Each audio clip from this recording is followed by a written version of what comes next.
మిగిలిన 3 ఎంపీ సీట్లకు అభ్యర్థులు ఖరారు. కరీంనగర్ కు వెలిచాల రవీందర్ రావు, ఇక్కడ ఊస్టింగ్ వెలిచాల రవీందర్ రావు ఇక్కడ ఓడిపోయినట్టే.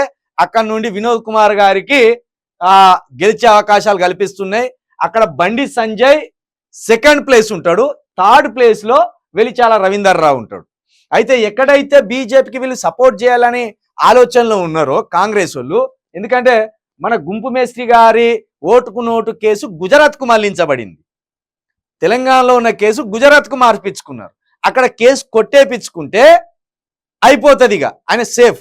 కాబట్టి అక్కడ కేసు కొట్టేయాలంటే తెలంగాణలో ఉన్న ఎంపీ సీట్లలో కనీసం ఒక 10 బీజేపీ గెలిచేటట్టు ప్లాన్ చేసింది. అందులో భాగంగా ఇన్ని రోజులు చాలా ఆలస్యంగా, ఇక మా అంటే ఇక 16-17 రోజులు ఉన్నాయి ఎలక్షన్స్.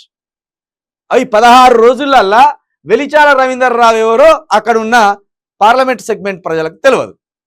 కాబట్టి ఏం చేసిండు, తెరచాటున హుజురాబాద్లో రాజేందర్ గెలవాలని, ఈటల రాజేందర్ గెలవాలని ఏ విధంగా అయితే తెరచాటు ఒప్పందంతో కుదుర్చుకున్నారో రేవంత్ రెడ్డి గారు, ఇక్కడ కూడా తెరచాటు ఒప్పందంతో వినోద్ కుమార్ లాంటి ఒక తెలంగాణ ఉద్యమకారుణ్ణి, ఒక మేధావిని ఓడించడానికి బుర్రలేని బండి సంజయ్కి తెరచాటున వీళ్ళు సహాయ సహకారాలు అందిస్తాను కాంగ్రెస్ వాళ్ళు. కాబట్టి ఇక్కడ వెలిచాల రవీందర్ రావు కథమైనట్టే. ఇక హైదరాబాద్ వాలిలులా సమీర్, ఇక్కడ కూడా కొంత మాధవిలత అనే డ్రామా ఆర్టిస్ట్ తిరుగుతుంది కదా బీజేపీ నుండి, ఇట్లా సూటి పెట్టి అంటాను. ఎవరిని కవ్విస్తున్నావు, ఎవరిని రెచ్చగొడుతున్నావు మాధవిలత గారు మీరు? అక్కడ మసీదు ఉంటుంది ఎదురుగా, ఇక్కడ మన హిందూ సోదరులు ఉంటారు. అసలే హిందూ సోదరులు అంటే ఇతరులు అసహించుకునే స్థితికి హిందుత్వాన్ని తీసుకుపోతాను. ఇట్లా బాణం వేసి లేడీ ఇట్లా బాణం వేసి ఇట్లా అంటే, మరి ఇదేదో జబర్దస్త్కు పోయి యాక్టింగ్ చేస్తే 4 సప్పట్లన్నీ వస్తాయి కదా, ఎందుకు ఈ కార్యక్రమాలు? ఇప్పుడు ఇలా మన హిందూ పిల్లలలో ఎవడన్నా రెచ్చిపోయేటోడు ఉంటాడు, అమ్మని అమ్మ ఈమె బాణం వేసింది దాడికి కావచ్చు పోయి వెంటనే మసీదులను కూలగొట్టాలి అనే ఎవడన్నా పైశాచిక ఆనందం కలిగిన వాళ్ళు ఉంటే, ఇప్పుడు పాత బస్తీల అల్లర్లు చెలరేగి అటు హిందూ సోదరులు ఇటు ముస్లిం సోదరులు నరకం సచ్చుడేనా ఇక నీ కథలకు? ఎంత పెద్ద డ్రామా ఆర్టిస్ట్గా చేస్తావు నువ్వు. ఇట్లా బాణం వేసింది మసీదుకు, తెల్లవారిపోయింది, ఆ ముస్లింలు ఆడు ఉంటే అయ్యా దండం పెడతా ఓటేయాలి నాకే, మీ కాలు మొక్తా అంట. ఇది మీరు నేర్పేది.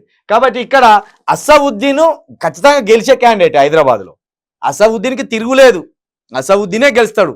ఆ పరిసర ప్రాంతాలంతా అత్యధికంగా ముస్లిం ఓటర్లే ఉన్నారు, అక్కడ హిందూ ఓటర్లు మన హిందూ ఓటర్లు లేరు. కాబట్టి వాళ్ళు సేఫ్గా ఉండాలంటే అసవుద్దీన్కే ఓటేస్తారు.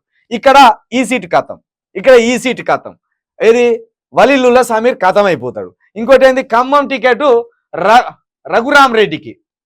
ఇక ఈయన మరి ఖమ్మం సీటు రఘురామ్ రెడ్డికి అంటే కొంచెం అక్కడ పొంగులేటి ఉన్నారు, అక్కడ ఆల్రెడీ 10కి 10 11కు 11 కాంగ్రెస్ గెలిచింది. కాబట్టి ఇది కాంగ్రెస్ ఖాతాలో పడే అవకాశం ఉంటుంది.